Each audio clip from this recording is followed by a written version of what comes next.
آل محمد كما صليت على إبراهيم وعلى آل إبراهيم إنك حميد مجيد. اللهم بارك على محمد وعلى آل محمد كما باركت على إبراهيم وعلى آل إبراهيم إنك حميد مجيد. سبحان ربك رب العزة عما يصفون وسلام على المرسلين والحمد لله رب العالمين.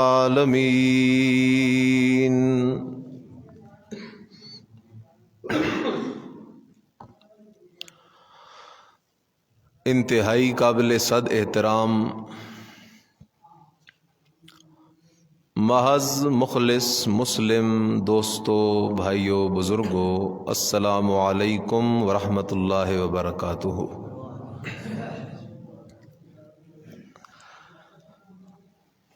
میرے لیے انتہائی قابل احترام،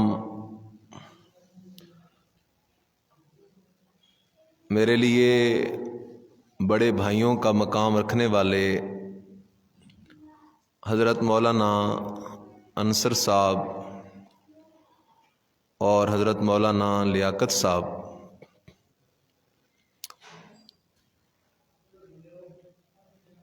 دونوں حضرات علماء کرام بھی مجلس میں تشریف فرما ہیں.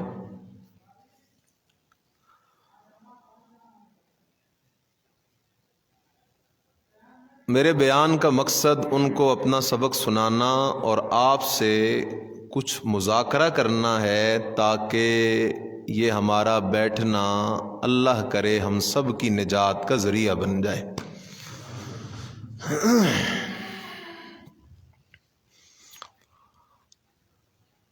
ابھی گرمیوں کا سیزن گزرا ہے،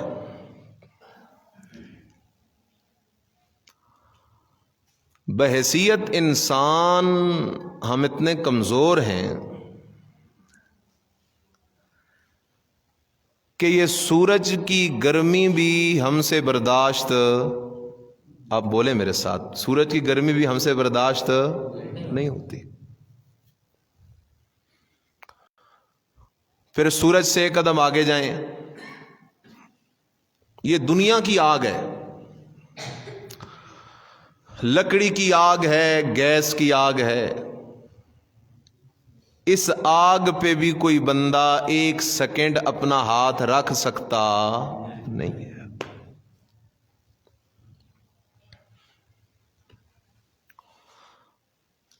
اس کو برداشت کرنے کی ہمارے اندر طاقت نہیں.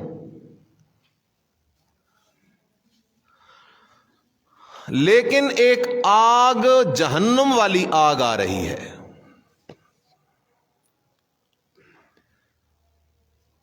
جو آگ لکڑی کی آگ نہیں، گیس کی آگ نہیں، وقودھا الناس والحجارہ، کہ اس کے اندر کفار کو جلایا جائے گا، بڑی بڑی چٹانوں اور پتھروں کو جلایا جائے گا. وہ خطرناک آگ آ رہی ہے. اس سورج کی گرمی سے بچنے کے لیے تو ہم تیاری کرتے ہیں، بجلی نہیں تو سولر کا بندوبست کرو، وہ نہیں تو جنریٹر کا بندوبست کرو، گھر کے اندر بیسمنٹ بناؤ. لیکن کیا جہنم کی آگ سے بچنے کے لیے بھی ہم نے کوئی تیاری کر رکھی ہے یا کوئی نہیں کر رکھی ہے؟ اور اسی مقصد کے لیے کہ ہم لوگ جہنم کی آگ سے بچ جائیں، اسی مقصد کے لیے اللہ نے کم و بیش 1.25 لاکھ پیغمبر بھیجے. سارے پیغمبروں کی آمد اور بعثت کا مقصد یہ ہے کہ لوگوں جہنم سے بچ کر جنت میں جانے والے بن جاؤ. اللہ نے 4 بڑی کتابیں اور 100 صحیفے نازل کیے. آسمانوں سے آنے والی ساری کتابوں اور صحیفوں کا مقصد بھی یہی ایک بات ہے کہ لوگوں جہنم سے بچنے کی کوشش کرو اور جنت کو حاصل کرنے کی کوشش کرو۔ اللہ نے یہ ساری کائنات تخلیق کی، بنائی اللہ نے ساری کائنات۔ اس ساری کائنات کو بنانے کا بھی مقصد یہی ہے کہ لوگوں جہنم سے بچ جاؤ اور جنت کی طرف جانے کی کوشش کرو۔ اس لیے کہ جہنم بڑی خطرناک جگہ ہے، اللہ کا عذاب ہے۔ اب اس نشست میں ہم نے آج یہی کام اللہ کی توفیق سے کرنا ہے کہ جہنم سے ہم کیسے بچ سکتے ہیں۔ اللہ کے عذاب سے بچنے کے لیے کون سی وہ بنیادی بات ہے جس کو ہم مان لیں تو اللہ کے عذاب سے بچ جائیں گے۔ تو میں ایک جملہ بولنے لگا ہوں، آپ نے اس کو سمجھنا ہے۔ اگر ہم جہنم کے عذاب سے بچنا چاہتے ہیں،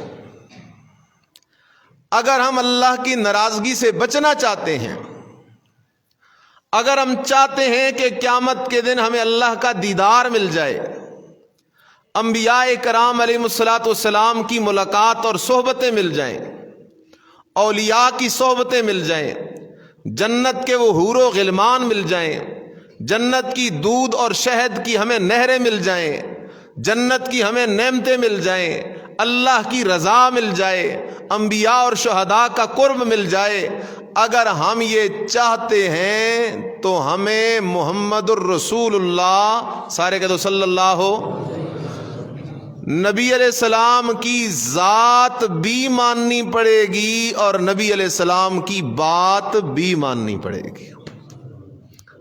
کیا کہہ رہا ہوں، کتنی چیزیں ماننی پڑیں گی؟ بولو بولو، کتنی؟ دو۔ ایک ہے ذات محمد مصطفیٰ صلی اللہ علیہ وسلم اور ایک ہے بات محمد مصطفیٰ صلی اللہ علیہ وسلم۔ ایک بندہ اللہ کو مانتا ہے، نبی علیہ السلام کو نہیں مانتا، مسلمان ہوگا؟ بولیں بولیں، ہوگا مسلمان؟ نبی علیہ السلام کو مانتا ہے، اللہ کو نہیں مانتا، ہوگا مسلمان؟ اللہ کو مانتا ہے، نبی کو مانتا ہے، صحابہ کو نہیں مانتا، ہوگا مسلمان؟ قرآن کو مانتا ہے، حدیث کو نہیں مانتا، ہوگا مسلمان؟ نہیں ہوگا۔ اسی طرح ایک ہے آمنہ کے لال کی ذات اور ایک ہے آمنہ کے لال کی بات۔ ایک ہے آمنہ کے لال کی ذات تو ذات محمد مصطفیٰ بھی بے مثال ہے، اور ایک ہے آمنہ کے لال کی بات تو بات محمد مصطفیٰ بھی بے مثال ہے۔ ایک ہے آمنہ کے لال کی ولادت اور ایک ہے ولادت کا مقصد، ایک ہے آمد اور ایک ہے آمد کا مقصد۔ اور آسان کروں تو کہہ دوں، آمنہ کے لال کو بھی ماننا ہے، آمنہ کے لال کی بھی ماننا ہے، دونوں چیزیں ہیں۔ خیال کرو ذرا، جواب آپ نے دینا ہے مجھے، آپ نے سونا نہیں ہے۔ ابو جہل جنت میں جائے گا جہنم میں؟ بولو بولو، کدھر جائے گا؟ ابو لہب، ابو طالب جہنم میں۔ یہ جہنم والی پارٹی ہے ساری۔ حبشے سے آیا ہوا بلال رضی اللہ تعالی عنہ کدھر جائے گا؟ جنت میں۔ صحابہ سارے کدھر جائیں گے؟ جنت میں۔ اور آگے چلو، نوح علیہ السلام کا بیٹا کنعان کدھر جائے گا؟ جہنم۔ اور فرعون کی بیوی آسیہ کدھر جائے گی؟ جنت۔ ابراہیم علیہ السلام کا باپ آزر کدھر جائے گا؟ جہنم میں۔ اور موسیٰ علیہ السلام کے مقابلے میں آنے والے جادوگر کدھر جائیں گے؟ وہ جنت میں۔ وجہ کیا ہے؟ وجہ یہ ہے کہ ابو لہب نے ابو طالب علیہ السلام کو مانتے تھے، آپ کو صادق کہتے تھے، امین کہتے تھے، اپنے فیصلے نبی علیہ السلام سے کرواتے تھے، تو مکے والے نبی علیہ السلام کو تو مانتے تھے، لیکن نبی علیہ السلام جو مسئلہ اور پیغام لے کے آئے انہوں نے اس پیغام کو نہیں مانا۔ اور صحابہ نے نبی علیہ السلام کی ذات کو بھی مانا اور نبی علیہ السلام کی بات کو بھی مانا۔ اس لیے اگر ہم جہنم سے بچنا چاہتے ہیں تو ذات محمد کو بھی ماننا پڑے گا، بات محمد کو بھی ماننا پڑے گا۔ آیت میں یہ دو چیزیں میں مختصراً ذکر کرتا ہوں۔ بسم اللہ الرحمن الرحیم،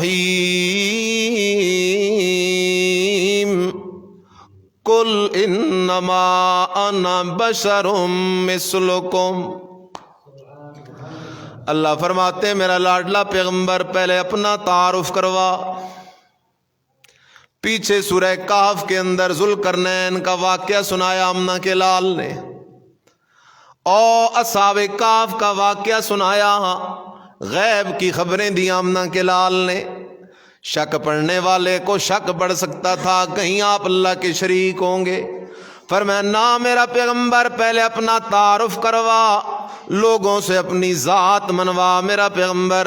اللہ میرا تعارف کیا ہے؟ فرمایا تعارف یہ ہے میرا نبی اعلان کر، انما انا بشر مثلکم، او لوگوں میں محمد اگرچہ امام الانبیاء ہوں، سید الانبیاء ہوں، صاحب قرآن ہوں، صاحب معراج ہوں، صاحب والضحیٰ ہوں، صاحب واللیل اذا سجا ہوں، صاحب ورفعنا لک ذکرک ہوں، لیکن ان ساری شانوں کے باوجود میں اللہ کا شریک بھی کوئی نہیں، میں فرشتہ بھی کوئی نہیں، میں جنوں میں سے بھی کوئی نہیں۔ انما انا بشر مثلکم، جیسے تم سارے آدم کی اولاد سے ہو اور بشر ہو، میں محمد بھی آدم کی اولاد سے ہوں اور بشر ہوں۔ یہ مسئلہ کس کا ہے؟ بولو کس کا ہے؟ مولوی غلط ہو سکتا ہے، قرآن غلط؟ بولو بزرگ غلط ہو سکتا ہے، قرآن غلط؟ پیر غلط ہو سکتا ہے، قرآن غلط نہیں ہو سکتا، کیونکہ ذالک الکتاب لا ریب فی، اس کتاب میں جو شک کرے وہ بندہ مسلمان رہ نہیں سکتا۔ قرآن کہتا ہے انما انا بشر مثلکم۔ چلو آپ نے مجھے جواب دینا ہے، ہم سب کا، جتنے بھی ہم انسان ہیں پوری دنیا میں، ہم سب کا دادا کون ہے؟ حضرت بولو بولو حضرت آدم علیہ السلام۔ سارے نبیوں کا دادا کون ہے؟ حضرت آدم علیہ السلام۔ ہمارا دادا بھی حضرت آدم اور نبیوں کا دادا بھی حضرت آدم۔ اب سوال یہ ہے کہ دادا تو کیا ہے؟ ایک۔ اب اس دادے کی ساری اولاد یا نوری ہوگی یا ساری اولاد بشر ہوگی؟ دادا ایک ہے۔ ہمارے بعض ساتھی کہہ دیتے ہیں نا، بشر راکھیں تے شر تھی سی، تلو دوزخ دا در تھی سی، اتوں رب دا قہر تھی سی۔ نہ میرا عزیز، پہلے نبی کی ذات کو پہچان۔ اگر نبی علیہ السلام جیسی ہستی فرشتوں میں ہو تو فخر اور عزت فرشتوں کو نصیب ہو جائے گا۔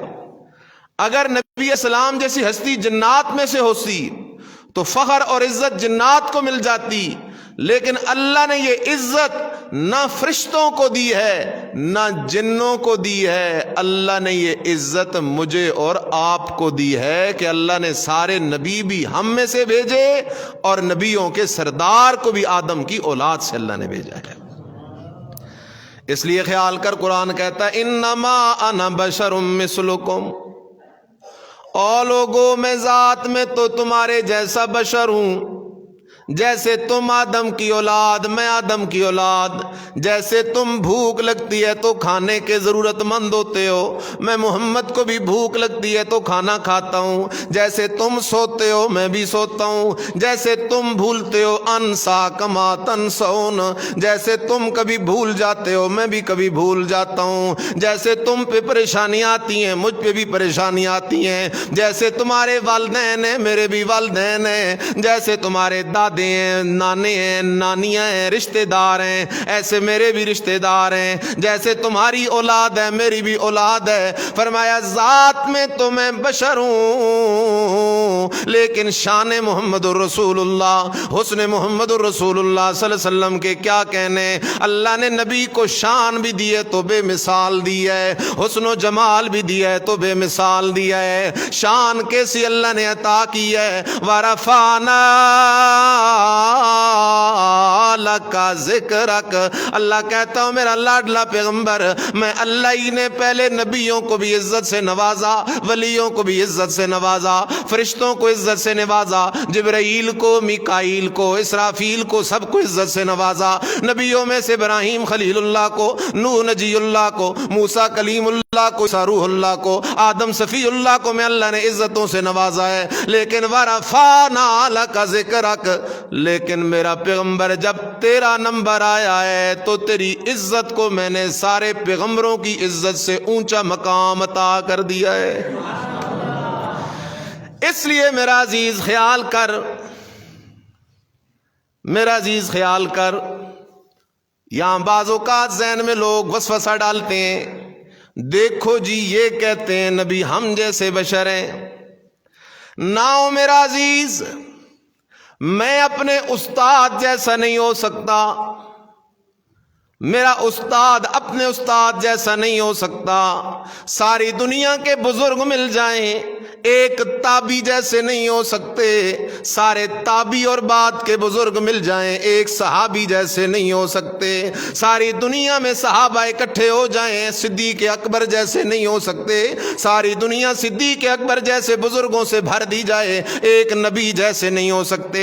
سارے نبی بھی مل جائیں، سارے ولی بھی مل جائیں، سارے صدیق بھی مل جائیں، سارے شہید بھی مل جائیں، سارے فرشتے بھی مل جائیں، سارے مل بھی جائیں تو ہمارے نبی آمنہ کے لال جیسے نہیں ہو سکتے۔ عزتیں تو اتنی بے مثال ہیں، لیکن ساری عزتوں کے ساتھ ایک عزت یہ بھی اللہ نے عطا کی ہے، انما انا بشر، میرا نبی اعلان کر کہ میں آدم کی اولاد سے ہوں اور بشر ہوں۔ میرے نبی کا حسن بھی ہے تو بے مثال ہے۔ صرف دو چیزیں ذکر کر کے آگے نکلتا ہوں۔ شاعر کیا کہتا ہے، وَأَحْسَنَ مِنْكَ لَمْ تَرَ قَطُّ عَيْنِي وَأَجْمَلَ مِنْكَ لَمْ تَلِدِ النِّسَاءُ خُلِقْتَ مُبَرَّأً مِنْ كُلِّ عَيْبٍ كَأَنَّكَ قَدْ خُلِقْتَ كَمَا تَشَاءُ۔ صحابی رسول نبی علیہ السلام کے چہرے کا دیدار کرتے جا رہا ہے، دیدار کر کر کے نبی علیہ السلام کے حسن کو بیان کرتا ہے اور کہتا ہے احسن منک لم تر قط عینو، اے اللہ کے نبی احسن منک لم تر قط عینی، میں نے عرب کے اندر بڑے بڑے حسین دیکھے ہیں لیکن محمد جیسا حسین میں نے دیکھا کوئی نہیں ہے۔ واجمل منک لم تلد النساء، دنیا کے اندر بڑے بڑے حسین آئے ہیں لیکن محمد جیسا حسین آج تک کسی ماں نے پیدا کوئی نہیں کیا ہے۔ خلقت مبرأ من کل عیب، اللہ نے اے آمنہ کے لال تجھے ہر قسم کے عیب سے پاک کر کے پیدا کیا ہے۔ کأنک قد خلقت کما تشاء، لگتا یہ ہے کہ اللہ نے تجھے آپ کی مرضی کے مطابق کر کے پیدا کر دیا ہے۔ اس لیے میرا عزیز خیال کر، ایک اور شاعر کہتا ہے نبی علیہ السلام کے حسن و جمال کے تذکرے کرتے ہوئے صحابی رسول کا واقعہ بھی ملتا ہے۔ صحابی رسول نے ایک دن چاند کو دیکھا، 14ویں کی رات ہے، چاند اپنے جمال کے اندر اور انتہا کو پہنچا ہوا ہے، چاند کا حسن و جمال اپنے جوبن میں ہے۔ صحابی دیکھ رہا ہے کہ نبی علیہ السلام کو دیکھوں، آج ایک نظر چاند کے حسن پہ ڈالوں، ایک نظر میں مدینے کے چاند پہ ڈالوں تاکہ فیصلہ کر لوں کہ اوپر والا چاند خوبصورت ہے نیچے والا چاند خوبصورت ہے۔ اردو کے شاعر نے اس کی تعبیریوں کی، کہنے لگا کہ چاند کا حسن بھی اپنی جگہ بجا ہے لیکن اس حسن و جمال کے باوجود وہ محمد الرسول اللہ صلی اللہ علیہ وسلم کے حسن کا مقابلہ نہیں کر سکتا۔ ایک چیز ہے ذات محمد الرسول اللہ صلی اللہ علیہ وسلم، نبی علیہ السلام کی ذات کو ماننا یہ بھی ایمان ہے، لیکن نبی علیہ السلام کی صرف ذات کو ماننا ایمان نہیں، بلکہ نبی علیہ السلام کی ذات کو بھی ماننا پڑے گا، نبی علیہ السلام کی بات کو بھی ماننا پڑے گا۔ نبی علیہ السلام آئے کیا تو میں اشارہ کر رہا تھا، شاعر کہتا ہے چاند سے تشبیہ دینا یہ بھی کوئی انصاف ہے، چاند سے تشبیہ دینا یہ بھی کوئی انصاف ہے، اس کے منہ پہ چھائیاں مدنی کا چہرہ صاف ہے۔ اس لیے خیال کر میرا عزیز، اس میں کوئی شک نہیں ہے، میرے نبی کے بدن کا ایک ایک جوڑے تو بے مثال ہے، میرے نبی کے زبان کا ایک ایک بول ہے تو بے مثال ہے، میرے نبی کا حسن ہے تو بے مثال ہے، میرے نبی کا جمال ہے تو بے مثال ہے، میرے نبی کی گفتار ہے تو بے مثال ہے، میرے نبی کی آواز ہے تو بے مثال ہے، چلنا ہے تو بے مثال ہے، بیٹھنا ہے تو بے مثال ہے، اٹھنا ہے تو بے مثال ہے، جاگنا ہے تو بے مثال ہے، سونا ہے تو بے مثال ہے، کسی سے ملنا ہے تو بے مثال ہے، حتیٰ کہ امام الانبیاء محمد الرسول اللہ صلی اللہ علیہ وسلم کی ذات مجموعہ بے مثال ہے۔ لیکن اس سے جہنم کی آگ سے نہیں بچ سکتے۔ صرف اتنی بات ماننے سے کوئی جہنم کی آگ سے بچ نہیں سکتا، کیونکہ یہ سب چیزیں مکے والے بھی مانتے تھے۔ اگلی بات ہے ضروری جو ماننی ہے، آمنہ کے لال کا پیغام کیا ہے؟ وہ کون سا مسئلہ ہے جو مسئلہ حبشے کے بلال کو سمجھ آ گیا؟ چلتا زمین پہ ہے، قدموں کی آٹ عرشوں پہ سنائی دیتی ہے۔ وہ کون سا مسئلہ ہے جس نے ابو بکر کو صدیق بنا دیا، عمر کو فاروق بنا دیا، عثمان کو ذوالنورین بنا دیا، علی کو مرتضیٰ بنا دیا، صحابہ کو اولئک هم المفلحون بنا دیا، اولئک هم الراشدون بنا دیا، اولئک حزب اللہ بنا دیا؟ وہ کون سا مسئلہ ہے جس مسئلے کو سمجھنے کی وجہ سے فرعون کی بیوی آسیہ تو جنت جا رہی ہے، نوح پیغمبر کا بیٹا جہنم جا رہا ہے، نوح پیغمبر، لوط پیغمبر کی بیویاں جہنم جا رہی ہیں؟ وہ کون سا مسئلہ ہے جو مسئلہ صاحب یاسین کو سمجھ آ گیا ہے؟ ادھر صاحب یاسین کی موت آتی ہے، شہادت آتی ہے، ادھر اللہ کا قرآن کہتا ہے قیل ادخل الجنہ، او میرا لاڈلا، او میرا ولی، تو میرا توحید والا مسئلہ سمجھ کے شہید ہو رہا ہے، موت کا جام پی رہا ہے، اس لیے تیرے اوپر موت آنے میں تو دیر ہو سکتی ہے لیکن جنت کے اندر داخلے میں دیر نہیں ہو سکتی۔ وہ کون سا مسئلہ ہے؟ توجہ کر، یوحا الیہ انما الہکم الہ واحد، یہ ہے بات محمد الرسول اللہ صلی اللہ علیہ وسلم۔ یوحا الیہ، نبی علیہ السلام کی زبان سے اللہ اعلان کروا رہا ہے، میرا پیغمبر اپنی ذات کا تعارف تو کروا دیا ہے، انما انا بشر مثلکم، اب میرا تعارف بھی کروانا۔ اللہ تیرا تعارف کیسے کرواؤں؟ فرمایا یوحا الیہ انما الہکم الہ واحد، میرا لاڈلا لوگوں کو ایک مسئلہ سمجھا دے۔ اللہ کون سا مسئلہ ہے؟ خیال کیجئے، میرا لاڈلا، میرے بندے جن کو میں نے ان کی ماں کے پیٹ میں پیدا کیا ہاں، میرے وہ بندے جو ماں کے پیٹ میں ایک قطرہ تھے، ایک نطفہ تھے، میں اللہ نے ایک قطرے سے انہیں اشرف المخلوقات انسان بنایا، ثم السبیل یسرا، پھر میں اللہ ہی انہیں ماں کے پیٹ سے دنیا کے اندر لے کے آیا، پھر ماں کے سینے پر ان کے لیے میں نے دودھ کے 2 چشمے جاری کر دیے۔ لیکن اب وہ میرے بندے جب جوان ہو گئے ہیں، اب جوان جو ہو گئے ہیں، میں زندہ خدا کو چھوڑ کر کچھ بد نصیب تو قبروں پہ جا کے کھڑے ہو گئے ہیں، کچھ بد نصیب بتوں پہ جا کے کھڑے ہو گئے ہیں، کچھ بد نصیب سورج کی پوجا میں لگ گئے ہیں، کچھ چاند کی پوجا میں لگ گئے ہیں، کچھ ستاروں کی پوجا میں لگ گئے ہیں، کچھ میرے ساتھ میرے نبیوں کو شریک کرنے لگ گئے ہیں، کچھ میرے ولیوں کو شریک کرنے لگ گئے ہیں۔ وہ میرے ساتھ میرے پیاروں کو شریک کرنے کے اوپر تلے ہوئے میرا پیغمبر، ان کو جا کے مسئلہ سمجھا دے، انما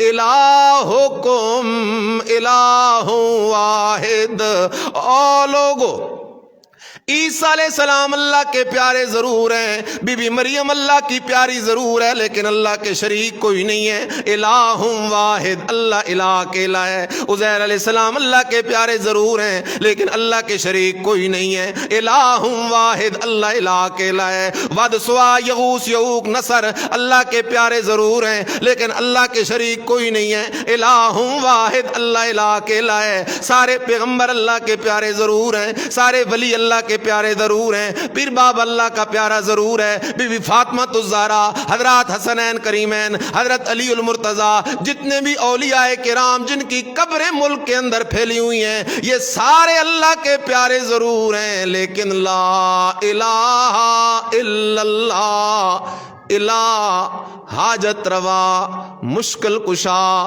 داتا، گنج بخش، دستگیر، کھوٹی قسمتیں کھڑی کرنے والا، نفع کا مالک، نقصان کا مالک، عزت کا مالک، ذلت کا مالک، بیڑے پار لگانے والا، اولاد دینے والا، بارشیں برسانے والا، غلے اگانے والا، دلوں کے حال جاننے والا، ہر چیز کے رزق کا بندوبست کرنے والا ہے تو وہ اکیلا کون ہے؟ انما الہکم الہ واحد۔ یہ آمنہ کے لال کی بات ہے، صرف آمنہ کے لال کی بات نہیں ہے، کم و بیش 1.25 لاکھ پیغمبروں کا پیغام یہی مسئلہ ہے، آسمان اور زمین کے چپے چپے کا پیغام یہی مسئلہ ہے۔ اس لیے تو قرآن مجید نے بار بار جس مسئلے کو بیان کیا ہے، تکرار سے جس مسئلے کو بیان کیا ہے، وہ یہی مسئلہ ہے کہ الہکم الہ واحد، لوگو تمہارا الہ اکیلا اللہ ہے، اللہ کے سوا تمہارا الہ کوئی نہیں۔ اللہ اکبر۔ اب اس بات پہ آپ نے توجہ کرنی ہے تھوڑی سی۔ اللہ اکبر۔ گویا کہ جہنم سے بچنے کے لیے توحیدی بننا ضروری ہے۔ کیا لفظ بول رہا ہوں؟ جہنم سے بچنے کے لیے بولو بولو، کیا بننا ضروری ہے؟ توحیدی جہنم سے بچ جائے گا اور جنت چلا جائے گا۔ اور جو ہوا مشرک، جس کے عقیدے میں ہوا شرک، وہ کبھی بھی جنت میں جا نہیں سکتا۔ اور یہی ہے نبی علیہ السلام کا پیغام۔ اب توحید کیا ہے اور شرک کیا ہے؟ اللہ اکبر۔ عام ہمارے دوست لوگ کہہ دیتے ہیں جی توحید اسے کہتے ہیں کہ اللہ ایک ہے۔ توحید کسے کہتے ہیں کہ اللہ، حالانکہ یہ پوری توحید نہیں۔ علماء بیٹھے ہیں، مشرکین مکہ بھی اللہ کو ایک مانتے تھے۔ مشرکین مکہ کا عقیدہ نہیں تھا کہ اللہ دو ہیں، ان کا عقیدہ یہ تھا کہ اللہ ایک ہے۔ عیسائی بھی کہتے تھے اللہ ایک، یہودی بھی کہتے تھے اللہ ایک۔ پتہ چلا صرف اللہ کو ایک ماننا یہ توحیدی ہونے کے لیے کافی نہیں، بلکہ توحید یہ ہے کہ اللہ کو 3 چیزوں میں وحدہ لا شریک مان۔ کتنی چیزوں میں؟ بول بول کتنی؟ اللہ اپنی ذات میں بھی وحدہ لا شریک ہے، صفات میں بھی وحدہ لا شریک ہے، اور اپنے حقوق میں بھی وحدہ لا شریک ہے۔ اللہ کی ذات جیسی دوسری ذات کوئی نہیں، اللہ والی صفات اللہ کے سوا کسی اور کے پاس کوئی نہیں، اور اللہ کے جو حقوق ہیں وہ صرف اللہ کے ہیں۔ اللہ کا کوئی حق اللہ کے سوا کسی اور کو دے سکتے نہیں ہے۔ اللہ اکبر۔ یہ ہے نبی علیہ السلام کی بات۔ ذرا اشارہ کرتا ہوں، یہ سارے پیغمبروں کی بات ہے۔ اللہ کا پیغمبر ہے حضرت نوح علیہ السلام۔ نوح علیہ السلام سے پہلے آدم علیہ السلام کی اولاد پھل پھول رہی ہے، سارے توحیدی ہیں۔ شیطان کو بڑی تکلیف ہے کہ آدم کی ساری اولاد توحیدی بنی پھر رہی ہے، اور جو توحیدی ہے وہ تو جنت کا وارث بنے گا، وہ تو جہنم جا نہیں سکتا۔ اس لیے شیطان نے سوچ کی کوئی ایسی چال چلنی چاہیے کہ آدم کی اولاد شرک پہ لگ جائے۔ اب وہ سیدھا آ کے تو کہہ نہیں سکتا تھا کہ اللہ کو چھوڑو اور بتوں کو پوجو۔ اس بے ایمان نے کیا کیا؟ نوح علیہ السلام کے دور سے پہلے 5 بزرگ تھے، ایک کا نام ود، دوسرے کا نام سوا، یغوث، یعوق، نصر۔ یہ بزرگ جو مر گئے تو لوگ بڑے پریشان تھے۔ آ گیا یہ شیطان بے ایمان بزرگ کی شکل میں، کہنے لگا نوح علیہ السلام کی قوم کے لوگوں کو، یہ بزرگ تو فوت ہو گئے ہیں، تم اس طرح کیوں نہیں کر لیتے کہ ان کی مورتیاں بنا لو، اور جب تم ان کی یاد آئے تو ان کو آ کے دیکھ لیا کرو۔ شیطان کی چال میں وہ آ گئے، انہوں نے مورتیاں بنا لیں، ہر جگہ انہوں نے ان بزرگوں کی مورتیاں بنا کے رکھ لیں۔ جب ان کو ان بزرگوں کی یاد آتی تھی چلے جاتے ان مورتیوں کے سامنے بیٹھ جاتے اور بیٹھ کے ان کو یوں دیکھتے رہتے، غور سے آنسو بہاتے رہتے۔ یہ بڑے نیک بزرگ تھے جو اس دنیا کو چھوڑ کے چلے گئے ہیں۔ ایک نسل ختم ہو گئی، دوسری نسل آ گئی، دوسری نسل کے معصوم بچے جو تھے وہ تو دیکھتے رہے، ہمارے دادا پردادا تو ان مورتیوں کے سامنے آ کے بیٹھ کے رویا کرتے تھے۔ دوسری نسل نے آ کے ان کو چومنا شروع کر دیا، بوسے دینا شروع کر دیے، ان کے سامنے جھکنا شروع کر دیا۔ تیسری نسل آ گئی، تیسری نسل نے آ کے شرک شروع کر دیا۔